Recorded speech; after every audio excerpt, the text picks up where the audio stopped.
You'd be hard-pressed to find a guy who is more thankful for the life that he leads than Joshua Morrow. Both he and his Genoa City-based alter ego, Nick, have been through an awful lot since first they appeared on Young and Restless back in 1994. It's sort of crazy when you look back at all the storylines I've gotten the privilege of playing, he recently reflected. There's not much I haven't gotten to do. Many a viewer has weighed in on Nick's life, including the tales they'll never forget, and the ones they just as soon had never happened, and of course, Morrow's done the same. As actors, we get asked all the time what storylines we liked and which ones we didn't, he said. And while there's never been a Nick story he out and out hated, there is one particular chapter of the character's history which he didn't love, Nick donning a JT mask as part of his plan to seek vengeance against Victor. Of my entire run as Nick, that's probably the story I thought least suited the character, Morrow said tactfully. It was the one time I really found myself thinking, I just don't buy he would do that.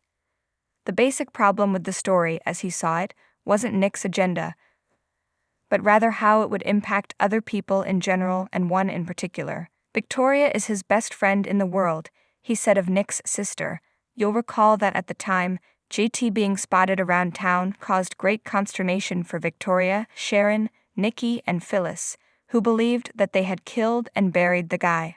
Other than his children, there isn't anyone he wouldn't lay his life on the line for more than Victoria, continued Morrow.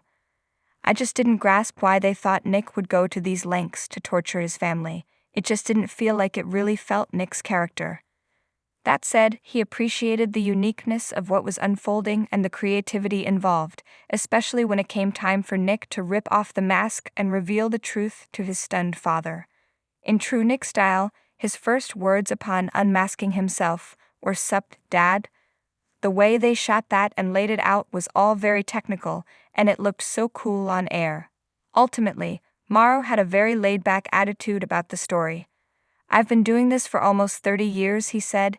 If I can honestly say that there was one story where I thought, yeah, I'm not feeling that one, that's a huge victory. I always respect and admire the writers so much. They have the hardest job in the world, and they've given me and my character the ball on so many occasions. I'll never take that for granted.